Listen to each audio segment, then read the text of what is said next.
Yeah, so thanks for joining tonight. And I guess we can go ahead and get started. Maybe we just do a little bit of settling practice just to kind of um, transition into our class and kind of arrive together.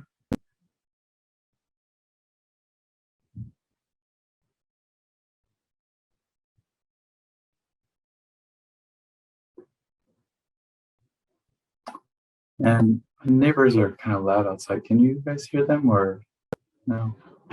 No, Zoom has a pretty nice kind of almost off the okay.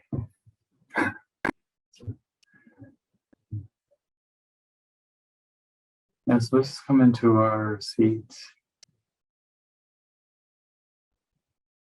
We touch into what's happening with the body, just listening to sensations, any tension.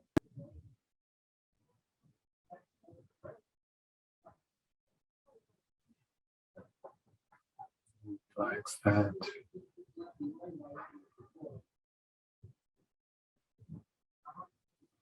And allowing sensation to kind of just draw us into the present.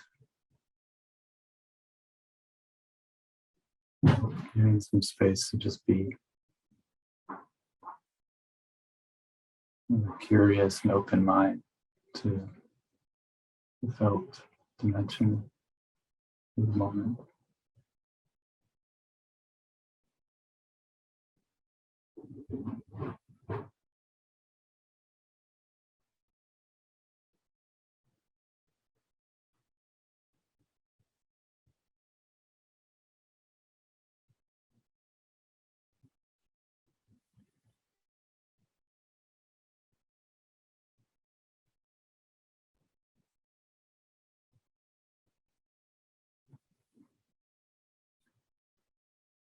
And if you like, you can have a moment of kind of a judgmental acknowledgement or noticing where you're at right now. Noticing the mind, body, feeling.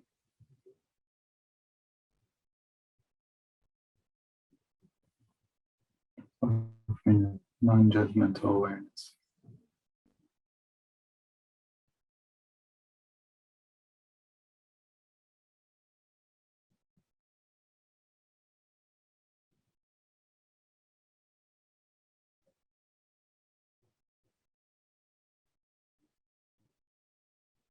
And if you like, you can also bring your attention as well to the feeling of it.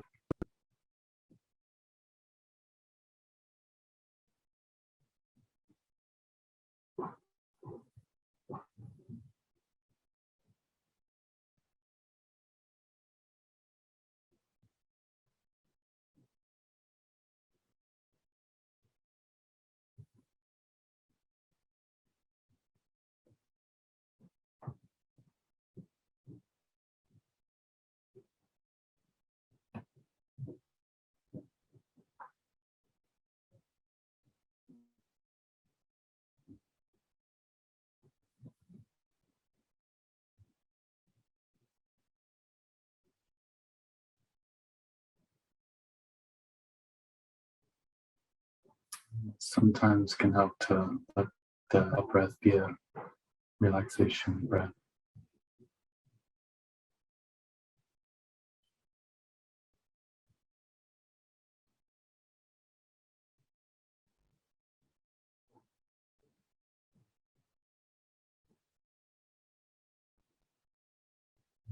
Allowing the out breath to slowly be the process of settling, relaxing.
Like we can take a moment to kind of touch into what inspired us to be here tonight.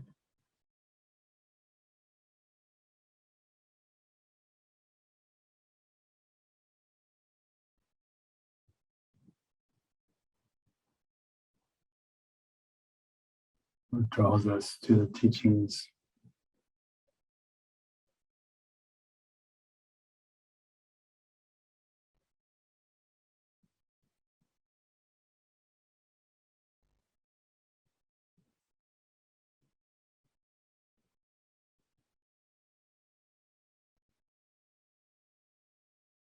If we can imagine that inspiration, taking that inspiration to its fullest potential, having an aspiration for full awakening. That's fueled by a sense of unconditional compassion and love for ourselves and all beings.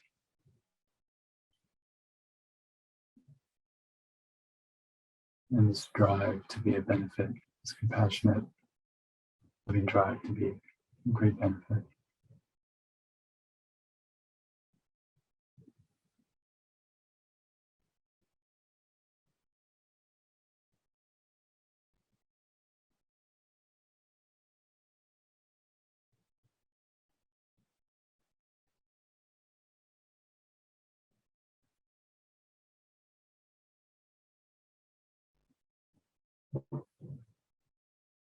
We can engage in this discussion, exploration tonight with this heartfelt intention.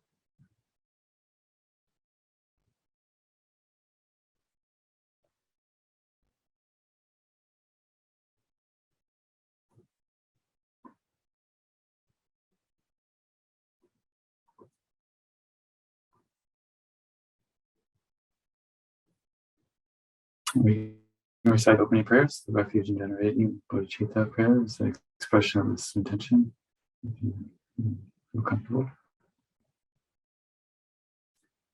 I go for refuge and some enlightenment to the Buddha, the Dharma, and Supreme Assembly. By the merits I create through listening to the Dharma, may I become a Buddha in order to benefit all sentient beings.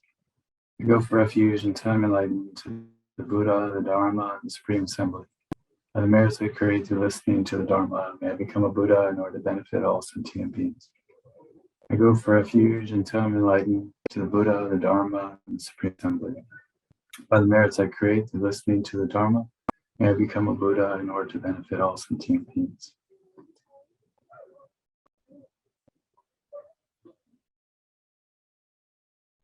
May all beings have happiness and its causes. May all beings be free from suffering and its causes. May all beings never be separated from pure joy. And may all beings abide in equanimity, free from bias, attachment, or aversion.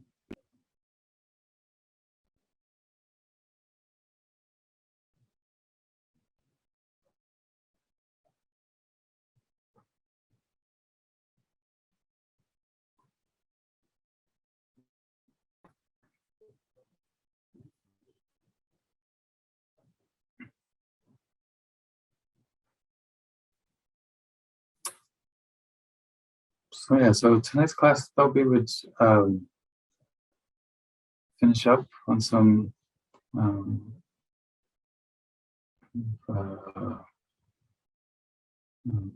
outstanding topics. Outstanding in the sense that they're outstanding and excellent, and also outstanding in the sense that we haven't actually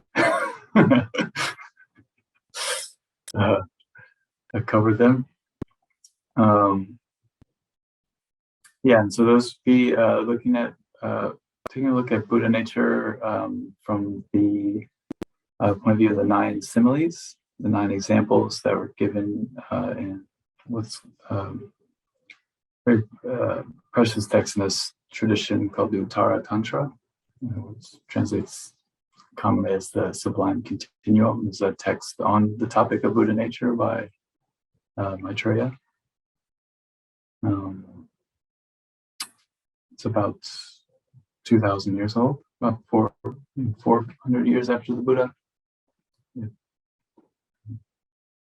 became public.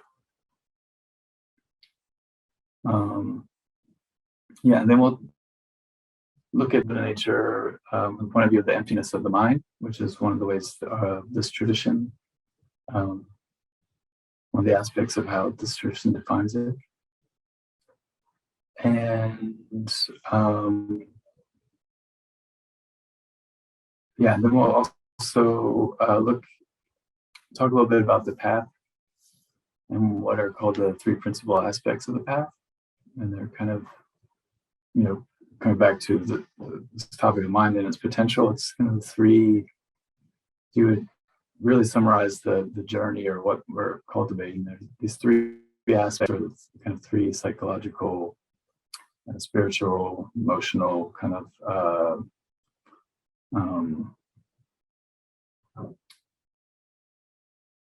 aspects of our spiritual journey that are fundamental, and they kind of permeate and will be there throughout from beginning to end.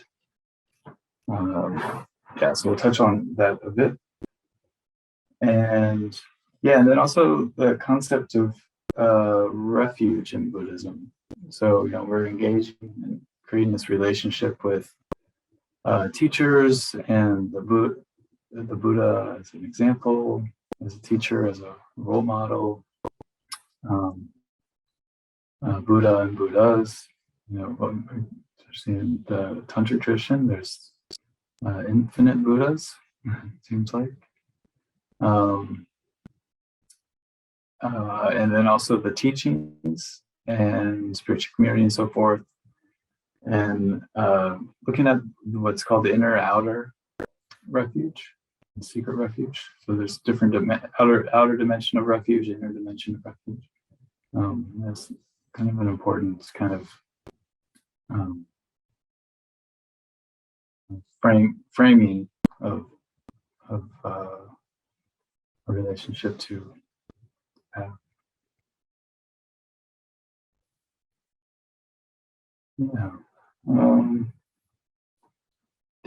So I had those topics. I didn't necessarily know which one I'd start with. So let's see. Any takers? Except the aspects of the path we'll talk about later. But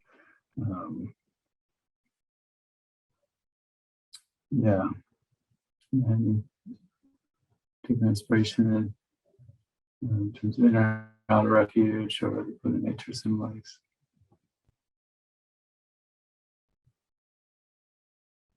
And sometimes, like surprises, it kind of can throw.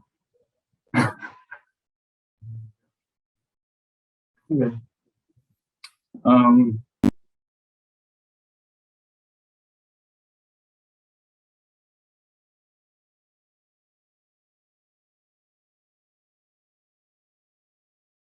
Maybe let's just start with the inner and outer refuge, since we were already kind of talking that way.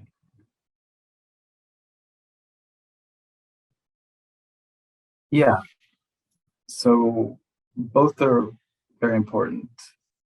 So when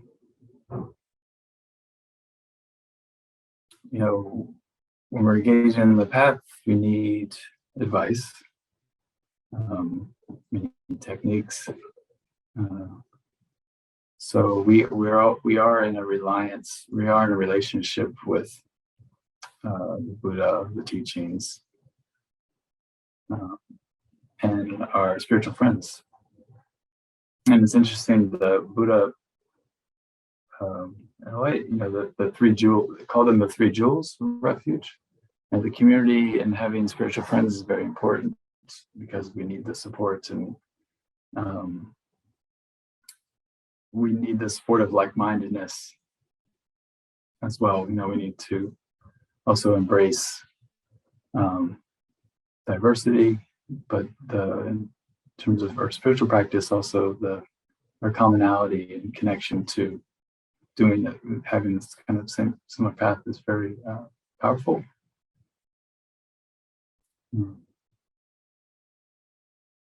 Our spiritual friends can really give us inspiration, feedback, um, yeah, protection.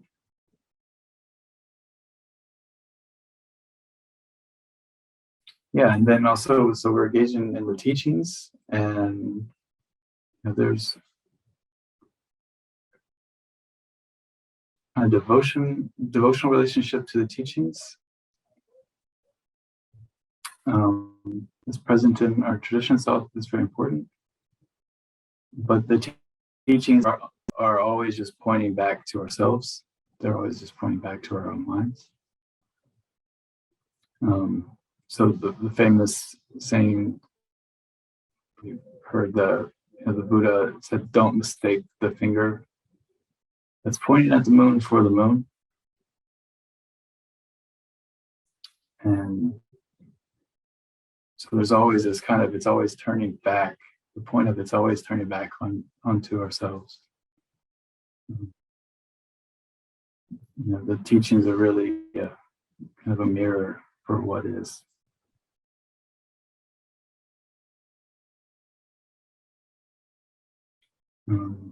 And so the outer Dharma is defined as, outer Dharma is defined as teachings, books, texts, um, the objective external teachings, and then the inner Dharma is the realizations themselves, the realization of emptiness in our mind, realization of actualization of bodhicitta.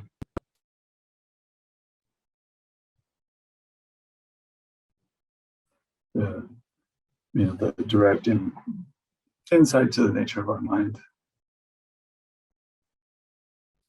And so when we're taking refuge, we have that kind of outer and inner recognition, that outer and inner inspiration. We recognize that our nature of our mind is empty and it has this potential for awakening. So I'm taking refuge in that fundamental kind of purity of mind, of my mind, not just Buddha's teachings and all of these amazing people that have come before us, but I'm taking refuge in the nature of my mind.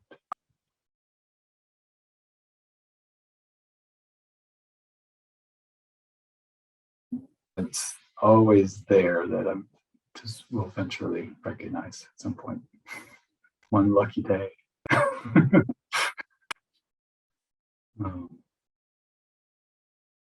Yeah, and in similar sense, the outer Buddha, we take refuge in outer Buddha.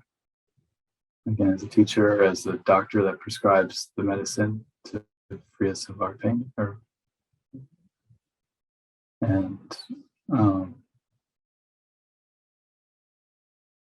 source of inspiration, and our inner Buddha to be. So our inner, our future Buddha, we take refuge in that as well.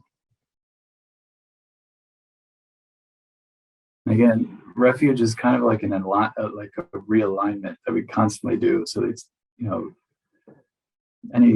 the first set of vows, when you take refuge vows, it's trying to instill the habit of realigning ourselves with this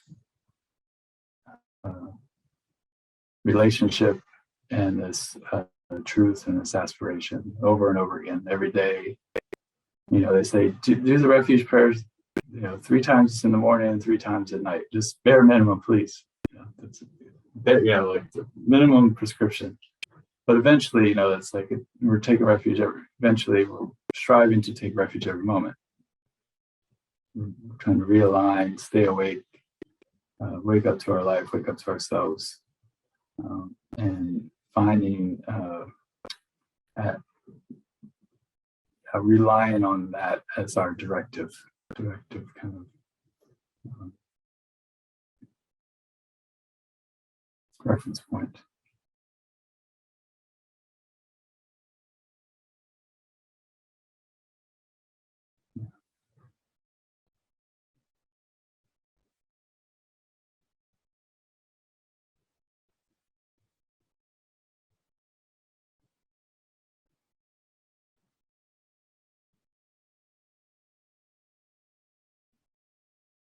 Yeah. So I'm going to share with you.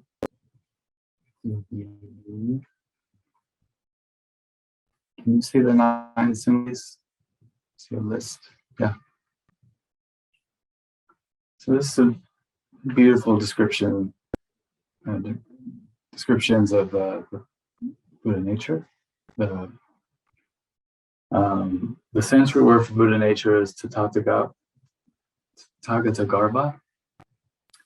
Tathagata means one gone to thusness, one that's waking to reality. It's just another kind of name for someone who's awake. And Garbha has the kind of connotation as a womb, so like the womb of enlightenment, or this kind of potential for enlightenment. So the 9 are Buddha nature is like a Buddha image in a decaying lotus. It's like honey amidst a swarm of bees, like a grain inside of its husk, like gold wrapped in filth, like treasure underground,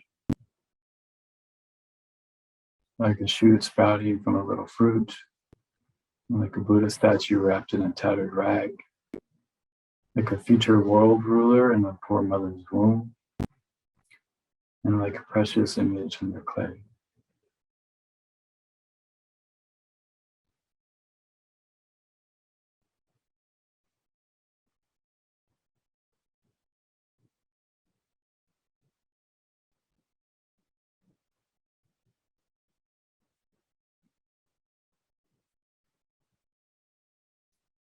Yeah. So they all kind of point to this kind of purity that's disguised. So like potential is present now, but we can't see it. We can't access it.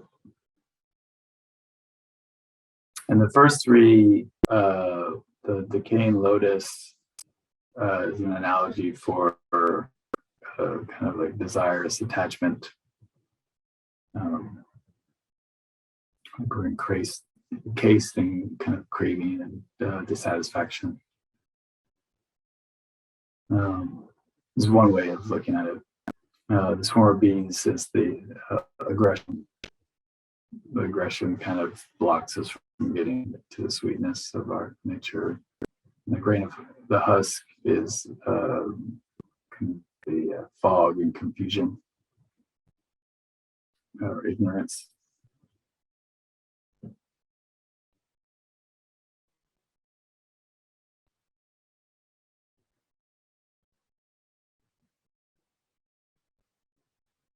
Here, the story with the treasure underground is like a family that's struggling, and they didn't realize they had this amazing treasure on their property buried underneath their home.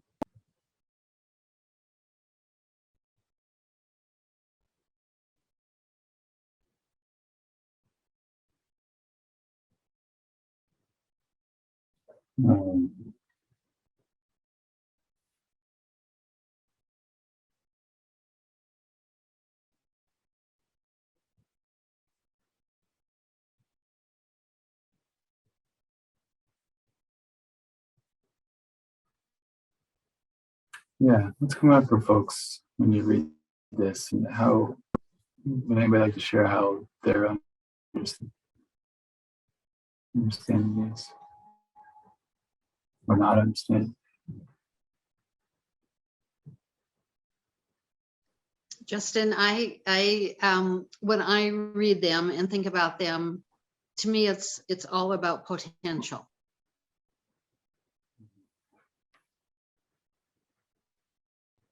The potential within us that is there. It's just it's a matter of unveiling it, uncovering it, discovering it. It's there. It's not something we have to get. That potential is there.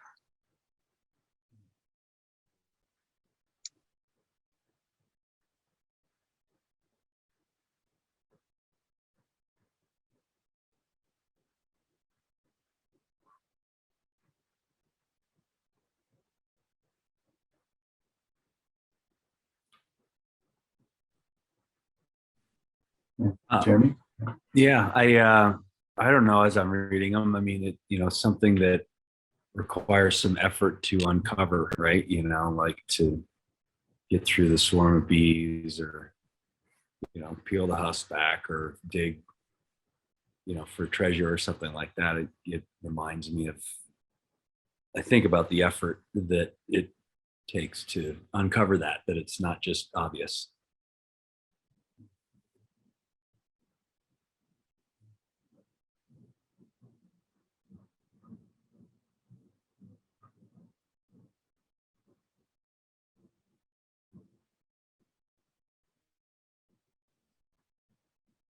I'm confused.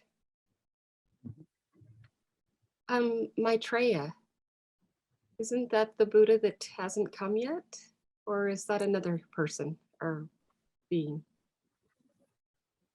Yeah. Yeah, it's kind of a beautiful story if you haven't heard. So how this teaching came about, there was a yogi named Asanga, and he was wanting to have a vision of Maitreya, the future Buddha, the Buddha of loving kindness. And he would go into a cave and go in really intense retreat for 3 years, and then he didn't have a vision and got frustrated. He would come out and then have I don't remember all the particular reminders, but you get a reminder basically of patience and perseverance to bring it back. I'm sorry, it's really kind of beautiful more details in the story. So you go back and do another 3 years, come out, same kind of thing, get frustrated, go back in. And he did this for 12 years where he was in retreat, and he never had the vision of Maitreya, wanted to have a direct vision of Maitreya. And then he again left the retreat, left the cave, and came down into the place, and he saw a suffering dog that was really ill and bloated and had maggots in the stomach on the dog. And Asanga was so moved by compassion for the dog, he wanted to do something. So he went down and was going to take the maggots off of the dog's belly, but then he realized he would hurt the maggots with his fingers. So, and then he felt compassion for the maggots, just really heartfelt, like genuine. And so he cut a piece of his flesh off to hold near the maggots, so they would all kind of come off of the dog and onto his flesh. And at that point, the dog actually transformed into Maitreya. And his vision finally happened right there in the marketplace on the spot. And it was kind of funny, kind of back and forth. Like Asana was like, "Where have you been? Like I've been trying so hard." And Maitreya said, I was there the whole time. I was in the cave. Like you even said, like, when you were like spitting in the cave, like here's like spits on my robe or whatever, just couldn't see me.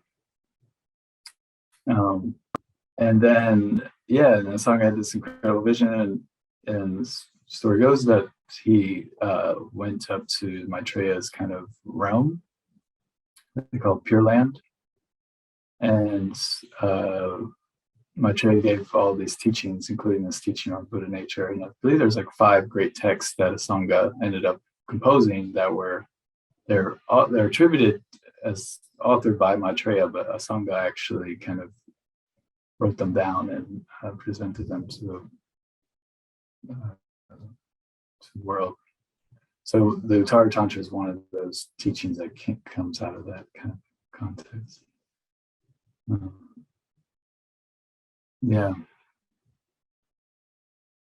Very beautiful, kind of profound. Like he couldn't find the Buddha of loving kindness until he had just an overwhelming Obviously, I mean, the retreat obviously put him in a place where he was a pretty deep person, but the love and the heart wasn't there yet until he had an encounter with the dog and his heart finally opened. And also the story goes like he looked kind of crazy. He was carrying the dog on the shoulder, and everybody in the marketplace just saw this person carrying a dog on their shoulders, but he was having this vision of seeing the Maitreya Buddha.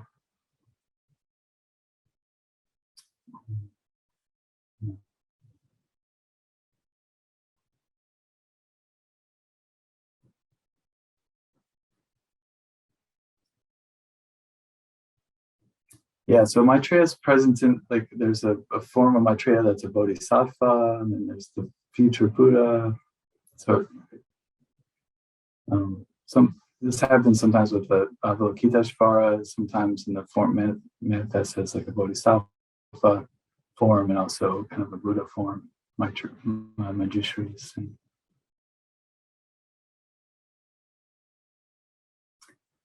I'm trying to read a bit from the Dalai Lama on these 9 similes and what they, one way of what they point to.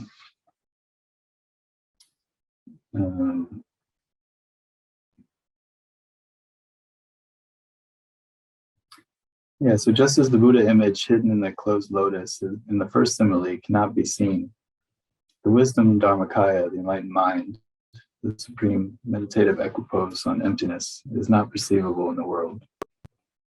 The honey in simile 2 resembles the profound teachings on the ultimate truth. Just as all honey shares the same taste of sweetness, all phenomena have the same taste of being empty of inherent existence. The grain in simile 3 corresponds to the vast teachings on the method side of the path. Just as the grain needs to be removed from its husk and cooked to become edible food, the vast teachings are provisional and require interpretation.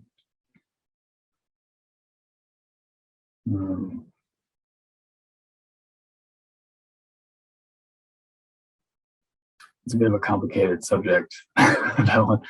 So there's this idea of what is seen as definitive, like what is a definitive literal teaching, and what is interpretable teaching. And there's debates, really nuanced, amazing debates in the Tibetan tradition about what's seen as definitive and interpretable. And in this tradition, we kind of it's kind of accepted as the teachings on emptiness are what are considered definitive teachings. So the teachings that are literally described in the ultimate nature of reality are considered definitive, and then everything else is up for interpretation, kind of relative, conditional. But yeah, it's kind of maybe too big of a subject to jump in, but maybe ask me later if there's a burning question. The gold buried in filth in the simile 4 illustrates the emptiness of mind. Just as pure gold does not change into a base metal, the emptiness of the mind does not change into something else. Like pure gold, the Buddha nature is pure and faultless. The ultimate nature of sentient beings' minds and ultimate nature or natural purity of a Buddha's mind cannot be differentiated in that both are emptiness.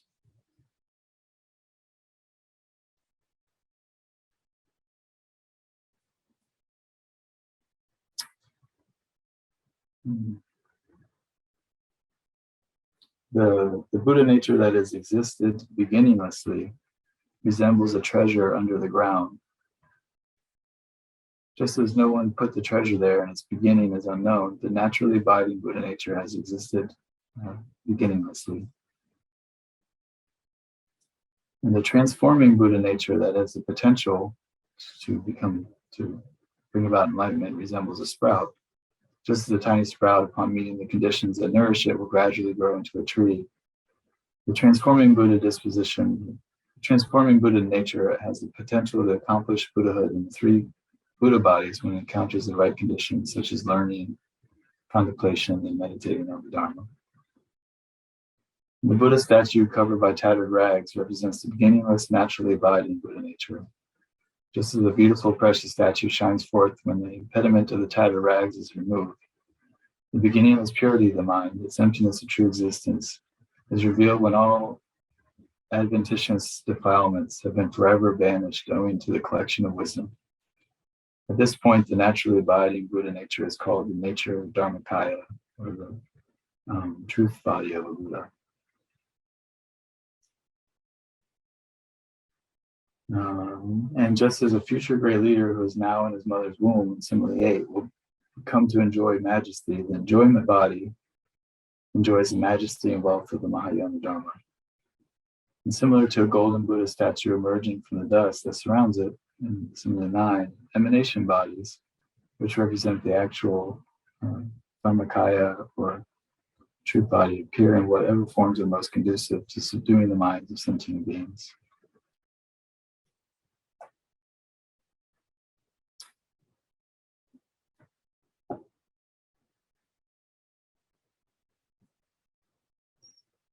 Yeah, I know there was a lot in there. I just felt like just kind of bringing the Dalai Lama's voice in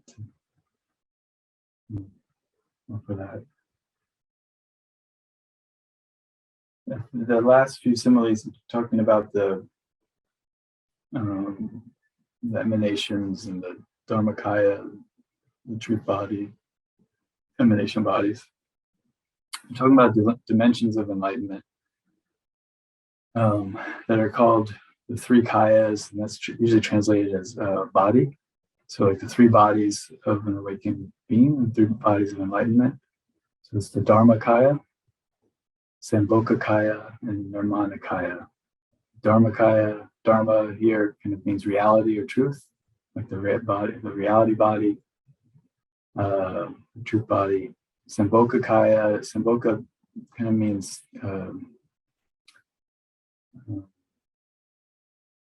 it's usually translated as enjoyment, or it's kind of like what's the word?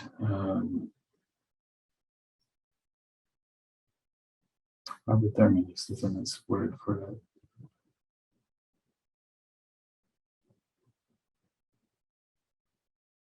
Yeah, you just go enjoy the body.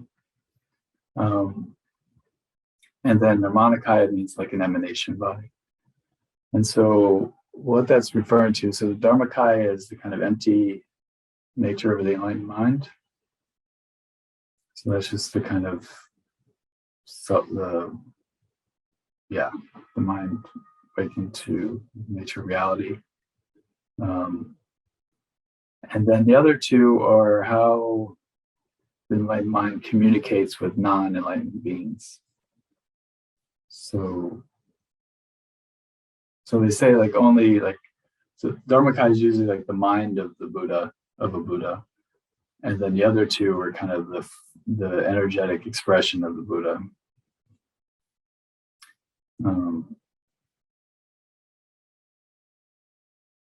Because the mind of the Buddha is too subtle for people who aren't enlightened to communicate with. So it will, and in an enlightened mind, there's no agenda.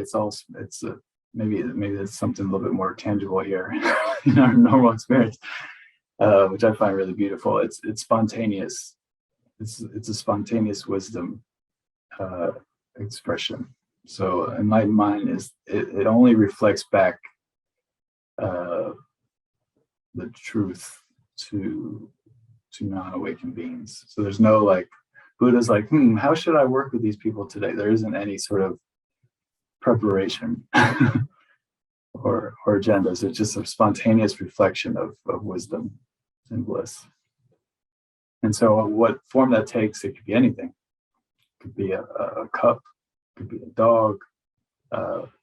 It's just a spontaneous reflection or manifestation to help other beings waking up to that, fulfill their potential as well. It's just a reflection of that enlightenment. And the enjoyment body is more of a subtle. It's basically the expression that manifests for bodhisattvas, people who are very, very advanced and subtle in the path but haven't actually fully awakened. They can receive these kind of very subtle, blissful kind of communications and forms. Whereas,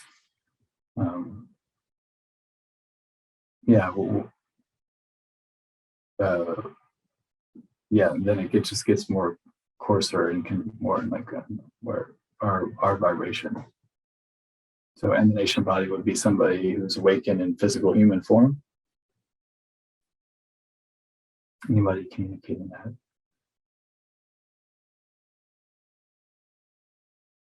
So that's what happens when mind's enlightened. So it's not like Dalai Lama says, enlightenment is not a vacation. It's now you can actually do real profound work.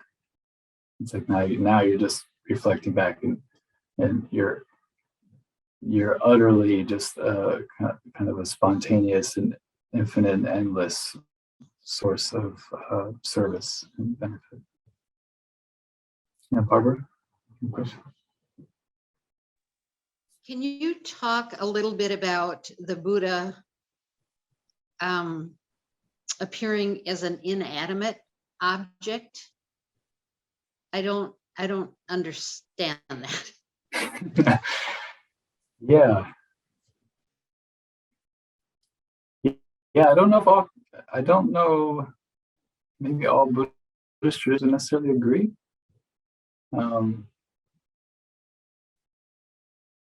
Like I wonder if the early Buddhist tradition, like the Theravada tradition, I wonder if they see the enlightenment. Except I want to say the three bodies. There might be some texts in early Buddhism, I'm not sure. But the concept of the three bodies and this idea of the enlightened mind manifesting even as inanimate objects, manifests a river or a being, it rose in the Mahayana teachings.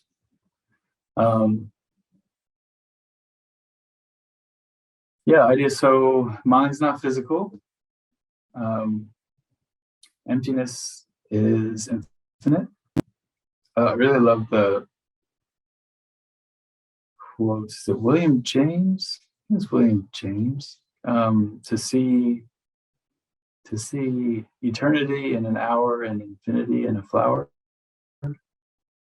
The beautiful kind of emptiness teaching. So mind's not physical.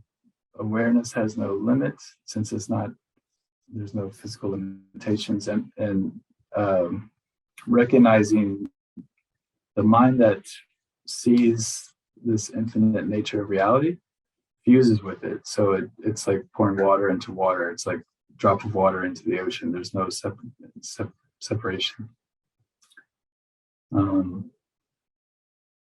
And once that realization has been kind of purified and reached its fullest, like basically the mind, it's like synonymous with the universe. Like there's no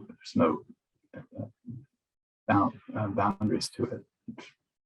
Which from the point of view of Buddhist tradition, there's also no boundaries to the universe.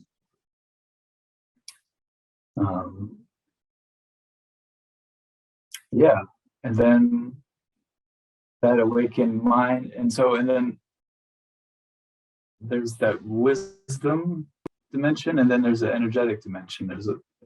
And so that mind can communicate, and so that's what they call these forms.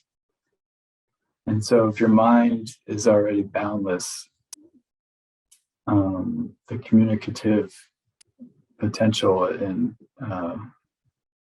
say in this tradition has no limit as well. So it's kind of a far out. Like Geshe, he passed away a few years ago. I'm really bad with names. Not Geshe, Gaelic Rinpoche. He was saying like, it's almost like God, but it's not God. Because there's no creator. You're just waking up to what's there already. So Buddha isn't a creator. Like there's no creator of the universe in the Buddhist understanding. But awakening has this kind of like you've waken up to your mind's like limitless, infinite. You're waking up to infinity. And so there's this concept, that awakening has the ability to appear in any form. Because again, matter is not solid. And in the Buddhist tradition, or appearance of matter, it's like there's the karmic forces, sentient beings' minds, and the external environment are intimately related. Like almost like co-creator. The creation of the universe is very much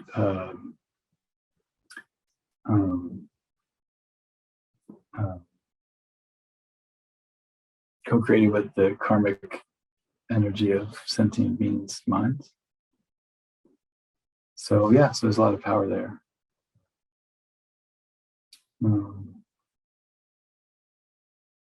So there's this idea we actually don't know, this is kind of beautiful idea, like if that's the case, like anything could be, Buddha's everywhere. From the tantric tradition, they say Buddha's everywhere because enlightened mind is everywhere, and enlightened mind and energy are inseparable, so Buddha's presence is everywhere. We just don't see it.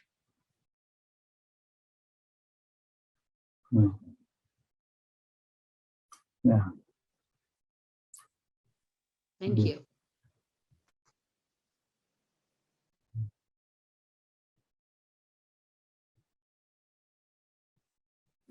Yeah. My wife and I actually were talking yesterday. Apparently there's this movie called The Fourth Wise Man. It's a Christian film. And I'm just going on hearsay from what she told me about it. I haven't actually seen the film. But Katrina was saying is that there's this wise man who was trying to find Jesus, very similar to Sangha, actually. This is the story of the Sangha Maitreya. And he kept helping people along the way, but he was getting frustrated that he wouldn't actually get to meet Jesus. And then eventually Jesus said, actually, I was there. I was every person that you met along the way. And my Buddhist kind of lens of that is like this kind of, the truth is pure, truth of reality. It's kind of this beautiful kind of nature is present in everyone, everywhere, and like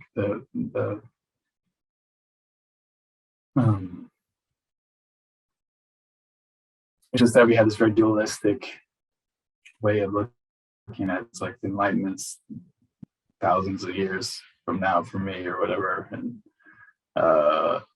this person's favorable, this person's annoying, this person's in my way. I like this car, but this car I don't like. We have lots of potholes. This is the road that we live on is the worst. Potholes everywhere. I like smooth roads, But actually, it's not. It's this beautiful reality actually everywhere. It's beautiful, pothole-filled, blissful Buddha.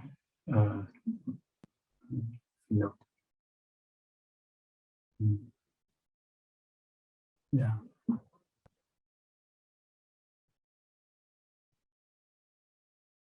And that's just for those who have come across the tantric teachings, or seen these images of the Buddhas and like practices related to Buddhas and mantras and so forth, or visualizing yourselves as Buddhas, visualizing the Buddhas.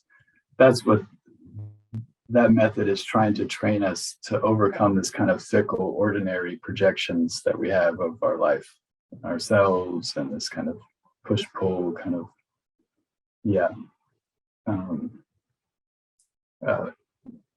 this is sacred and everything else isn't sacred, kind of dualistic idea. You're switching the projection to this kind of blissful, beautiful projection that Buddha is everywhere. I'm Buddha, you're Buddha. This is a Buddha field. Nirvana is right here, right now. You can start to kind of trick and reverse that kind of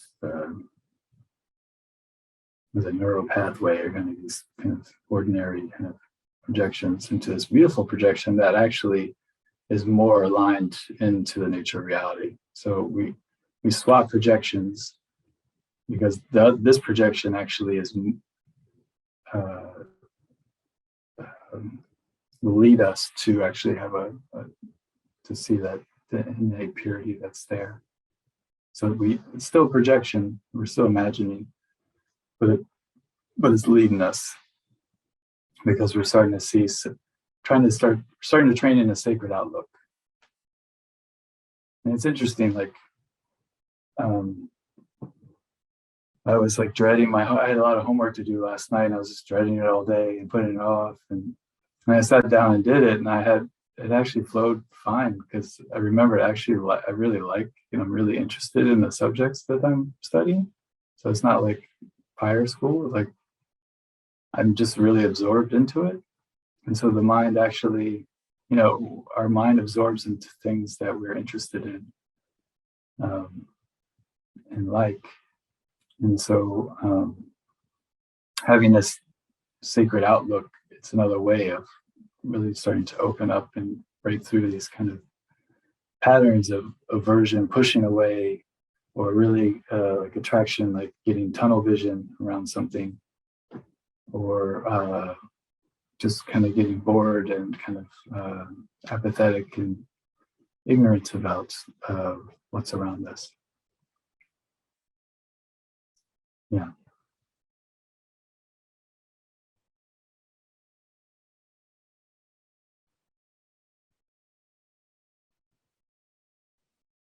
Cohen has his hand raised. Yeah.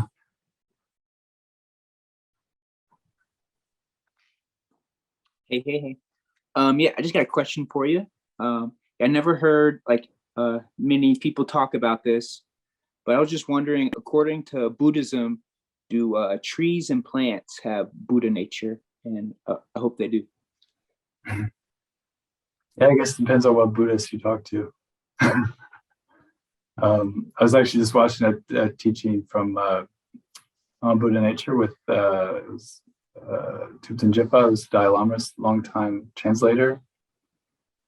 So in Tibetan tradition, Tibetans would say no.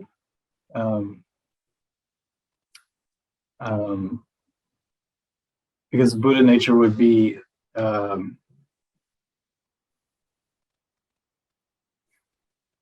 because it would say trees and natural environment isn't sentient, like the tree doesn't have a sentient mind. So therefore it wouldn't have Buddha the potential to have an awakened mind because it doesn't have a mind in the first place. But I want to say like the Japanese, some of the Zen traditions would say Buddha nature is in rocks, everywhere. Yeah, again, we have like the sacred outlook where everything is pure.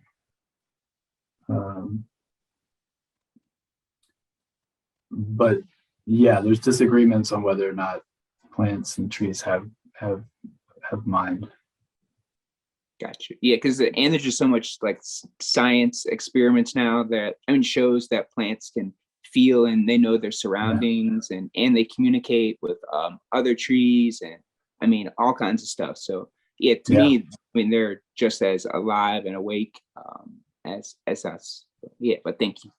Yeah, and I think the Dalai Lama has said many times, like if there's there were certain conceptions that this tradition had about how the universe was set up that were symbolic, but Buddhists believe that they were actually literally true. And Dalai Lama's like, no, we have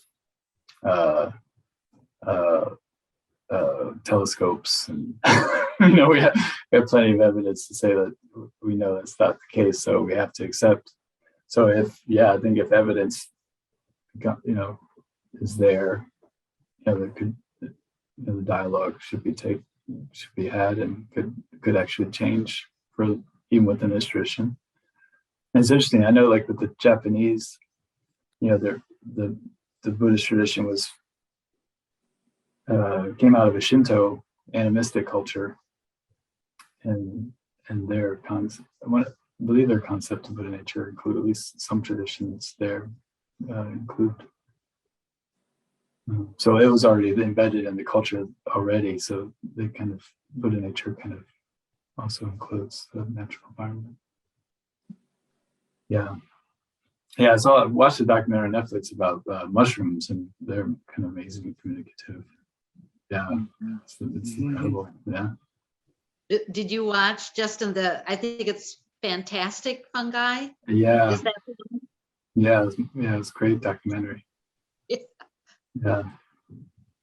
Yeah, my friend told me, like, oh yeah, we're actually more, the idea of evolution of primates is more actually that we evolved from mushrooms. I was like, what? Yeah, it's really, really amazing. All that's coming out now with mushrooms research. Yeah, so it'd be interesting to see where that goes, because I think it's really good dialogue to have, sentience of plants.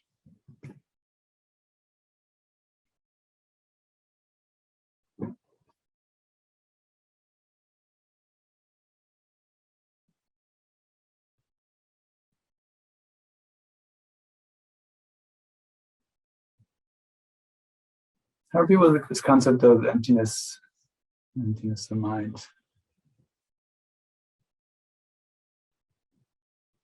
Any questions? It's a really easy topic. Yeah, really pretty straightforward. Yeah. Yeah, I think I got it all figured out, Justin. No problem. Cool. So it's going to, yeah.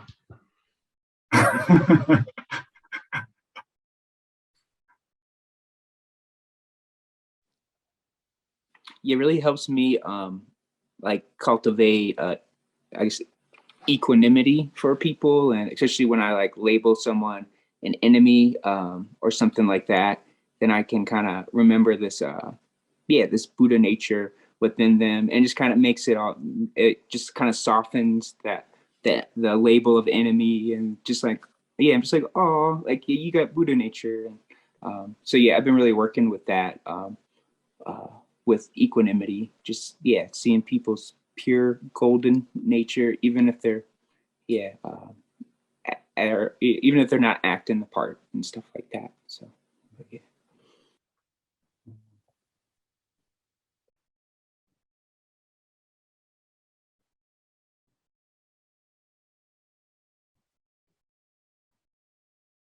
Yeah, the traditions kind of pointed to like sentient beings' innate drive to be okay as one expression of that Buddha nature.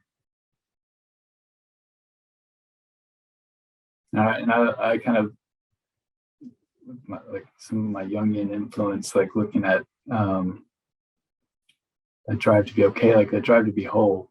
There's a kind of innate drive for wholeness.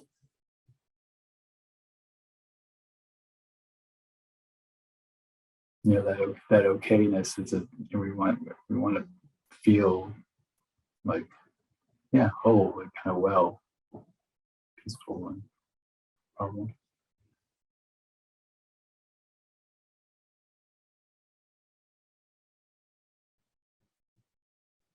Drive to satisfaction.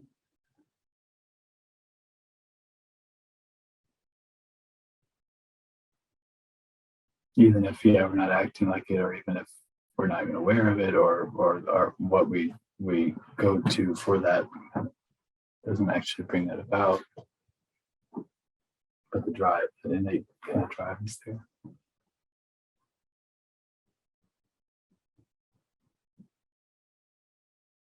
Also, a topic that could be like very deep kind of debate and discussion and dialogue around.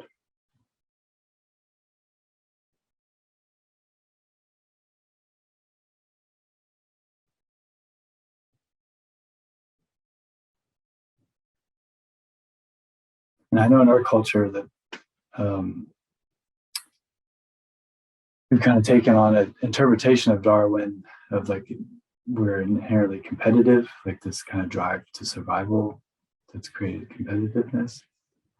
And then Thubten Jinpa's book, A Fearless Heart, where he, the Dalai Lama's translator, and he was a Tibetan geshe who also got a PhD in Western religion and philosophy at Cambridge, maybe Oxford.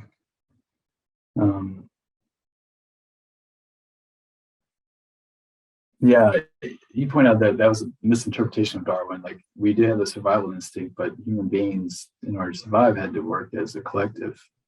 And so compassion and empathy actually was important for us. We had to be able to empathize with each other to be able to work together. And we had to be together to actually survive. We weren't independent. And so this idea of, we obviously still had fights.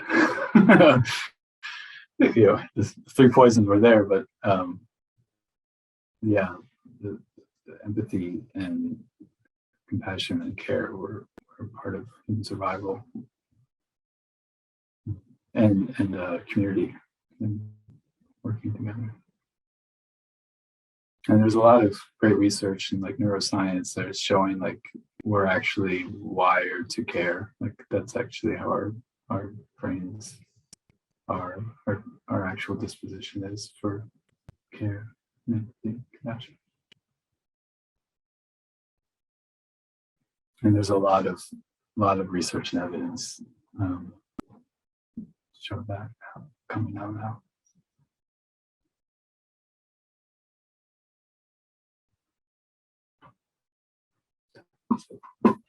I think it's only been in the last few decades that we've gone away from that whole it takes a village, type of thought process. Women used to go together, to the river to do laundry. You still see them in some countries, going to the mill together, to grind the corn. You don't see that in the Western world. We're too busy trying to make everything look perfect and pretend we're perfect.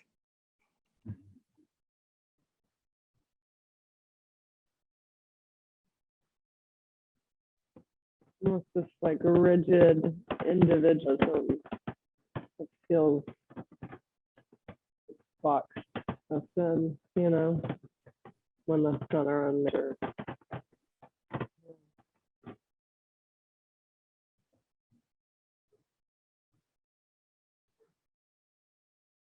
Yeah.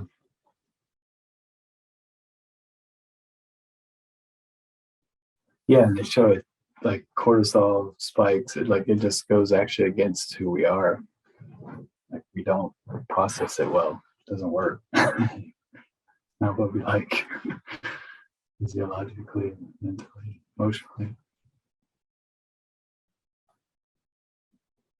Yeah.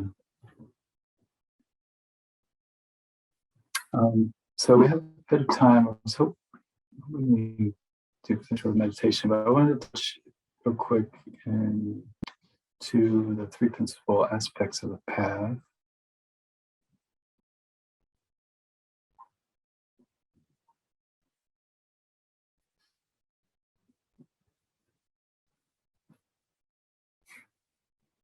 Yeah, and so in terms of the journey in this tradition, these are the three main attitudes or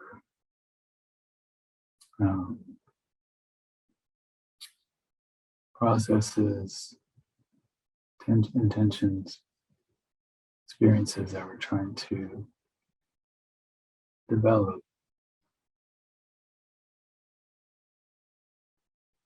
Yeah, so renunciation, bodhicitta, and emptiness.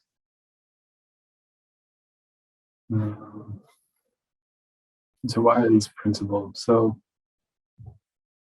renunciation, the Tibetan word is ne jung.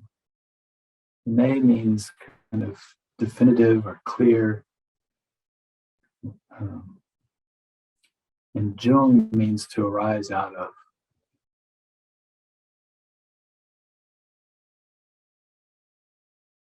And so I've also heard more literally translated as like definite emergence.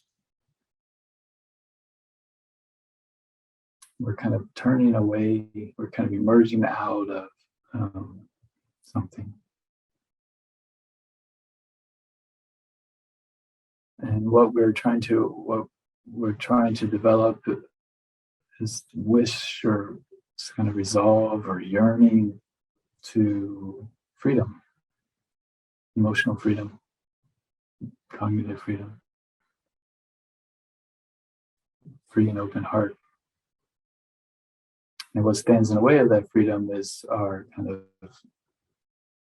passion, aggression, ignorance patterns, the knots and the entanglements of our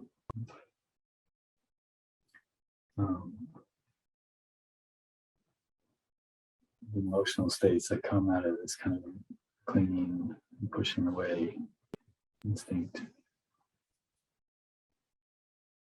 So we want to get off of the wheel. We want to free ourselves from these repetitive emotional patterns. And so what renunciation is development of really deep, really clear compassion for the self.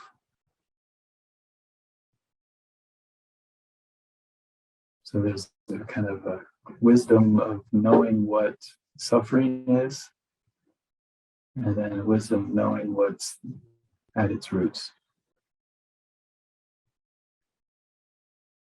And that naturally will bring about this really heartfelt genuine wish to be free from that, because we see it's not who we are.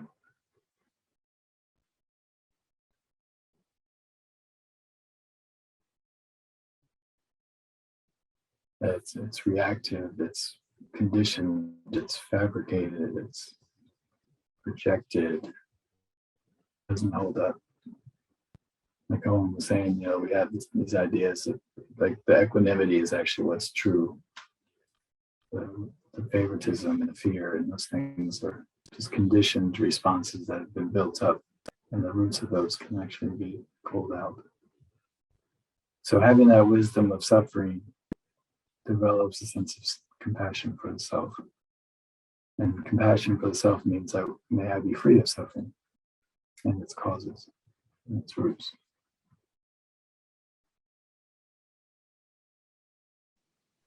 Justin, I have a question. Yeah. These three aspects, does renunciation, does that pertain to the first two noble truths, and then the other ones to the third and fourth noble truth? Do you know what I'm asking? I think so.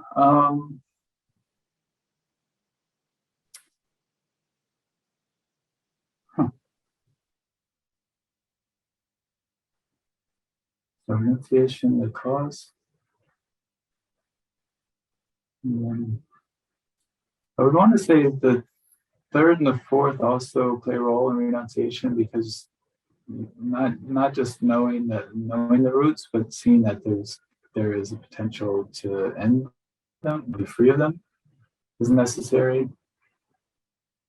Because otherwise it'd be more like, oh man, I really feel like it's like bummer, like if you just know suffering really well, it's kind of like, wow. So I think there would have to be a recognition that that they can be uprooted. So the third noble truth would play a role, like, may I be free of suffering because I know it's possible. And then the fourth one, the path towards that freedom, Would be the bodhicitta and emptiness. well, I would say for sure. And I would say it also plays a role in the first one too, because so you may get the third noble truth and see, like, oh yeah, the nature of reality is empty and pure. But if there was no, it's like if I see this,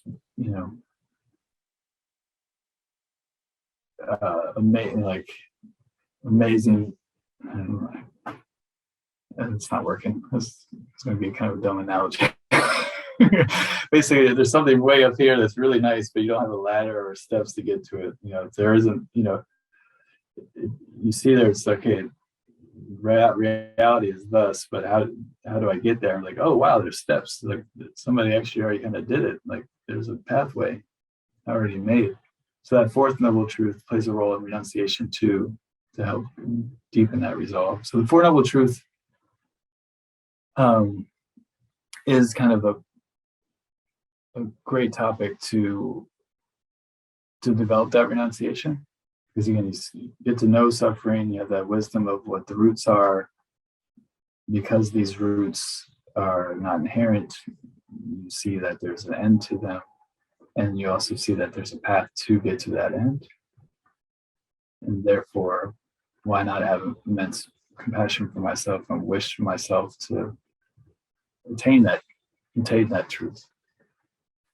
And then bodhicitta, basically they say, is just, and so that's self-compassion in the sense it's really looking at our own situation and understanding, how I get stuck in the same thing over and over again. And then bodhicitta is just turning that renunciation outward towards others and seeing the Four Noble Truths in that person. And seeing the Four Noble Truths in that person, like seeing their own Four Noble Truths. There's suffering there, there's a cause to that, there's the end to that, there's a path to it. So bodhicitta is just turning that wisdom of suffering and compassion outward towards others. And then emptiness would be the third noble truth. Is that freedom? The freedom is because things are empty, they are free. They're free of being solid, free of being fixed, because they don't have any fixed nature.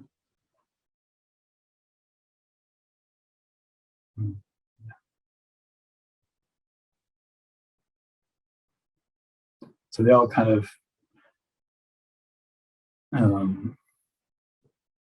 they're taught sequentially. Like renunciation leads, do the inner, look inward, see, then you turn outward, bodhicitta arises. And on that basis of enlightened intention, you meditate on emptiness to become a Buddha. But it's more organic. And we like to touch on them all throughout our path. And some development of emptiness will help our renunciation. And renunciation will kind of sober us up and help us have a clear meditation on emptiness. Our emptiness will break free of our labels help us get free of our labels of people, so we can have more compassion and develop that unconditional equanimity that Colin was saying. So the emptiness can help the compassion. And the bodhicitta can also give us that heartfelt inspiration to really let our mind be focused to meditate on emptiness and not be distracted by superficial things. Like bodhicitta is a very powerful, I'm not just sitting down to practice with kind of confused or half-hearted intention, there's a full-hearted intention of what I'm doing. So when I apply that full-heartedness into meditating on emptiness, my mind's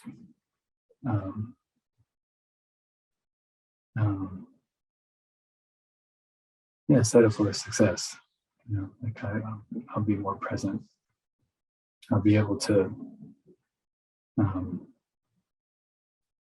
process will be more deeply because of my heart's in it.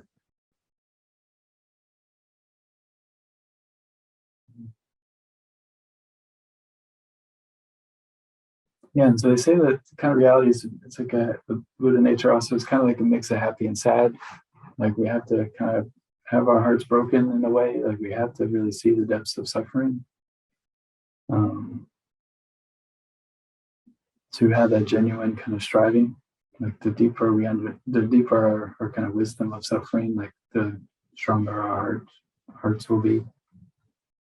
and our stronger our passion will be for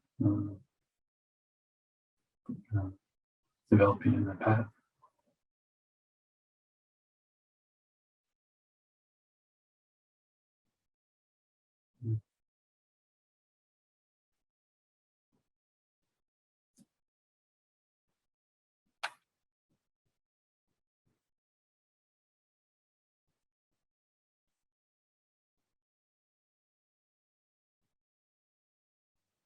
Yeah, and so we bring these three qualities into our full practice. And so how we develop those qualities is studying the Four Noble Truths, studying kind of causes, the causal condition nature of suffering and our emotional patterns. Thinking about impermanence. Impermanence is one of those kind of really, as one of the sayings of the Buddha, that contemplating impermanence is like of all the footsteps in the jungle, it's like the elephant footsteps. It has the deepest impact on the mind. It's like there's like one pill that kind of really bring a wise kind of clarity and kind of really bring us back to ourselves. Like impermanence is like that one direct kind of medicine. Just has a very powerful effect.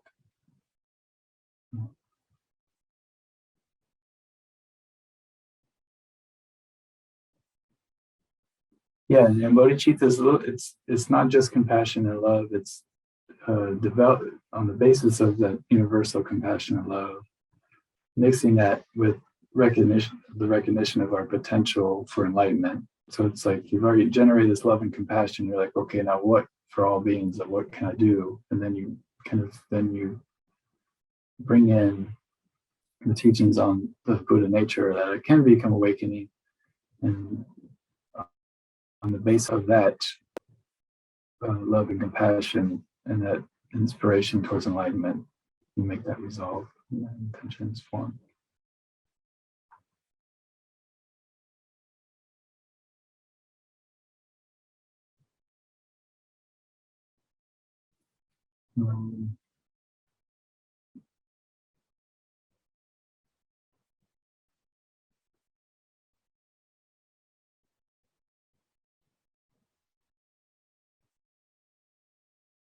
Yeah, and there's so many methods to help cultivate all three of those. So there's many things you can meditate and contemplate on for developing renunciation. There's what they call the seven-step cause and effect instructions to develop bodhicitta in 7 steps.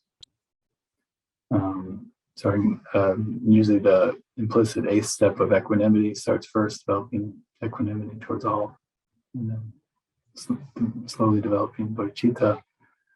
Lots of instructions on how to meditate on emptiness in so many different traditions.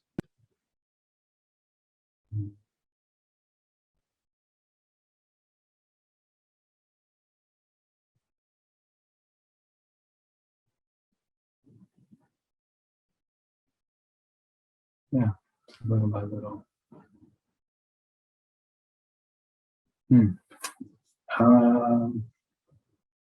I wanted to do a meditation on the visualization practice of Buddha.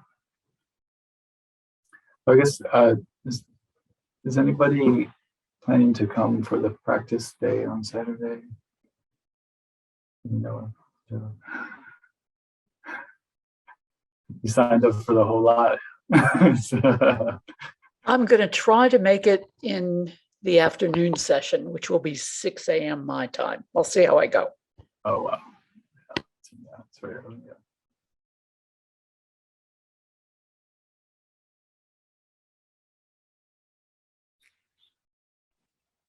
Yeah, I'm gonna try as well. I do have to pick up my partner from the DIA airport, but I'm gonna try to see as much as I can. Yeah. Okay. So 7:23. You could do a practice for about 15 minutes. How are people feeling energy-wise, time-wise? I guess if you wanted to go, yeah. We can definitely go 15 minutes. Okay. Great. Okay. Yeah. So this is one of the practices in the module. We'll also do this on Saturday. I thought it'd be nice to do since we've been touching on this topic of Buddha nature. So it's a visualization practice of what we've been talking about. It's a way of first we'll imagine the Buddha in the space in front of us, and then bring the Buddha into our hearts and kind of meditate on the kind of union with the Buddha and separability of the Buddha in our body, speech, and mind. It's a way of starting to awaken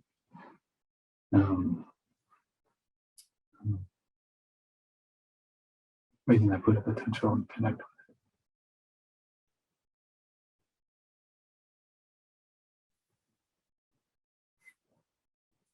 So yeah, so you can come into a nice, comfortable meditation posture.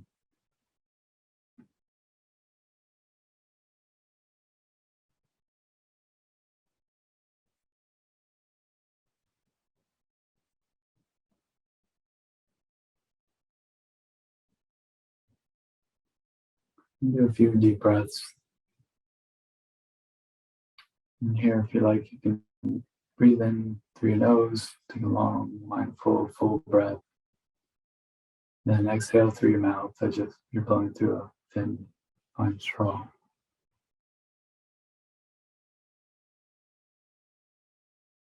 And slowly, mindfully, allow our mind to relax.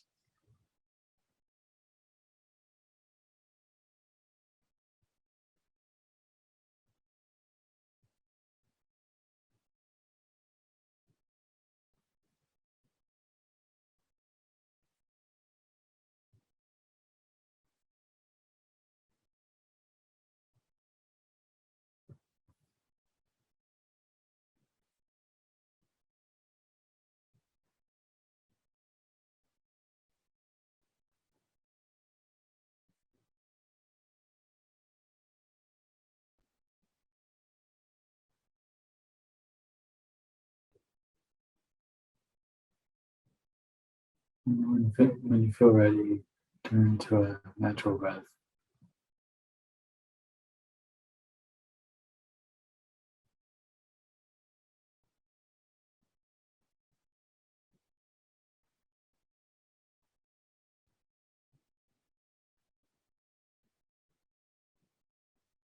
So let your attention anchor into the feeling of the breath.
And within this space of awareness, the level of your forehead and the space in front of you,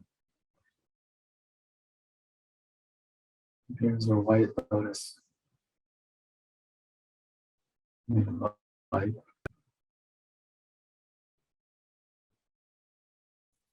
And on the lotus is a white moon disk of light.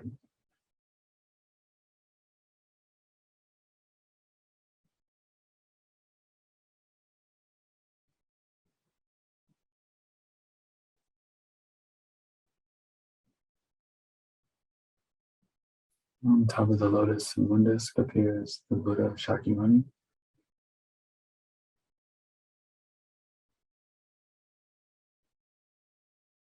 It's also in the nature of light.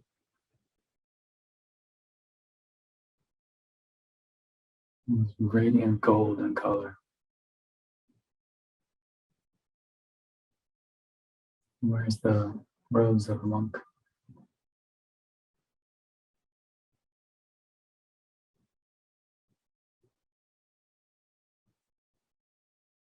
His left hand rests in his lap, gesture of equanimity, holding a begging bowl full of nectar.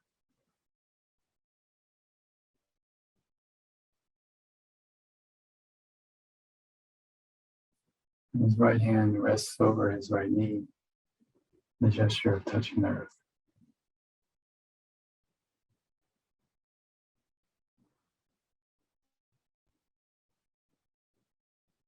Symbolizing the confidence in Buddha nature.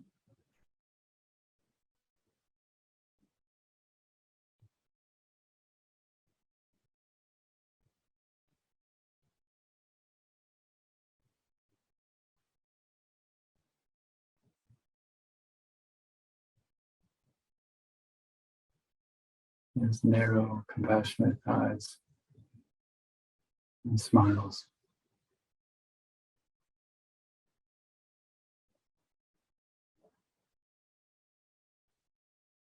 Holding you with a loving, compassionate, completely open and non-judgmental gaze.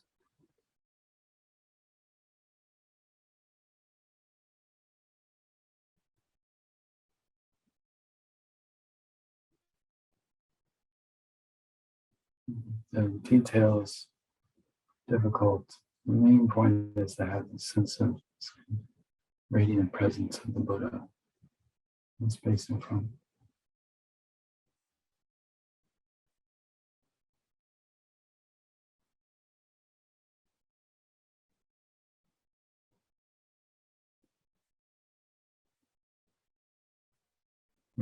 Radiating a sense of acceptance, love, and wisdom.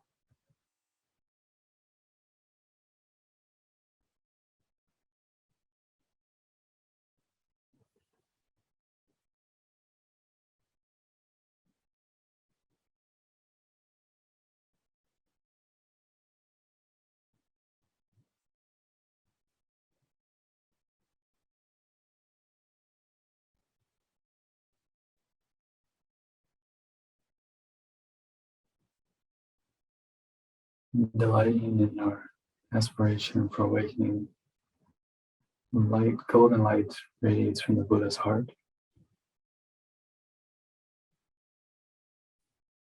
Descends down, coming into our crown, and filling our body with its loving wisdom energy.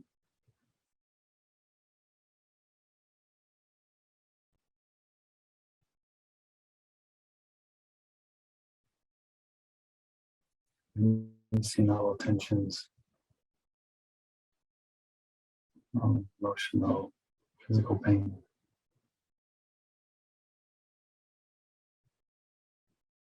Sense of doubts, fear.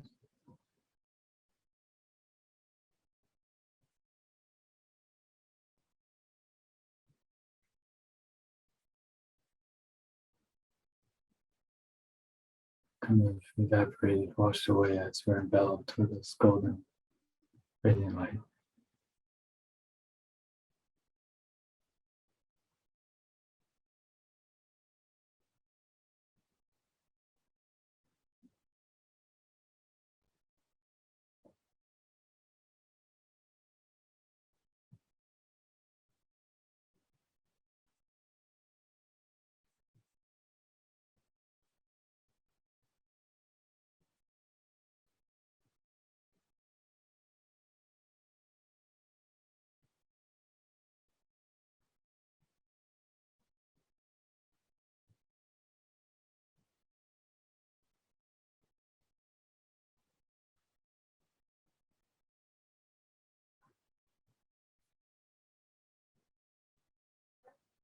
Then the Buddha comes to rest above the crown of our head.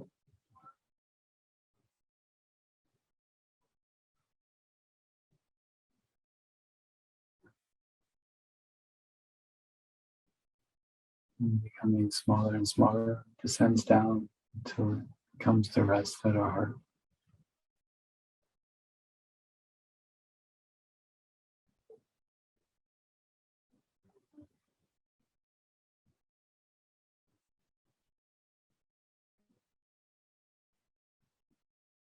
Buddha at our heart again radiates this warm, radiant light.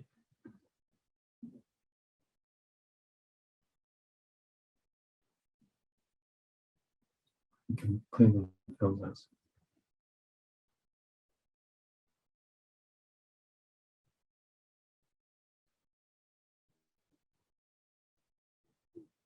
You can feel a sense of oneness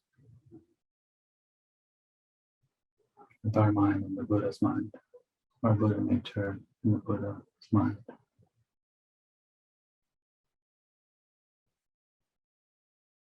The body and the Buddha's body.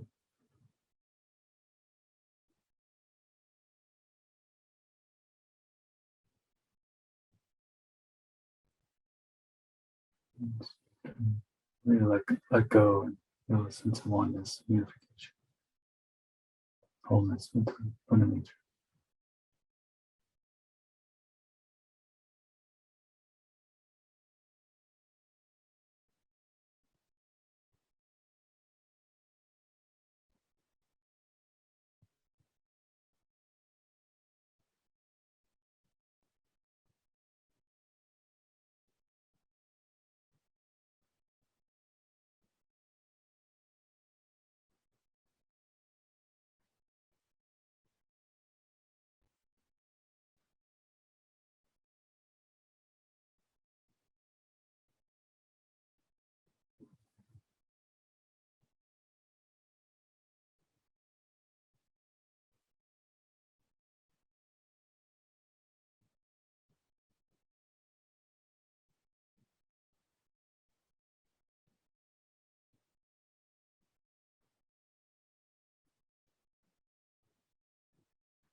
Then we can make a dedication.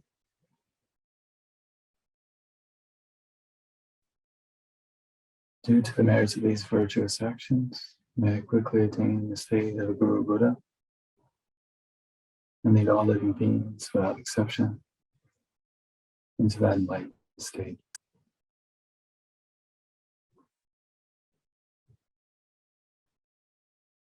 May the Supreme Jewel Bodhicitta that has not risen rise and go. That which has arisen not diminish, but increase more and more.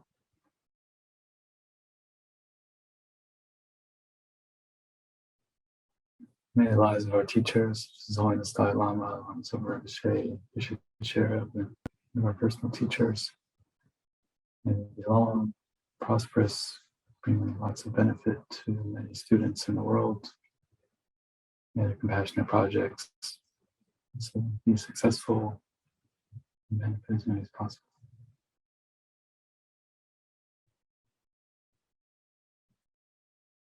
And any personal dedication, we can spend time on it.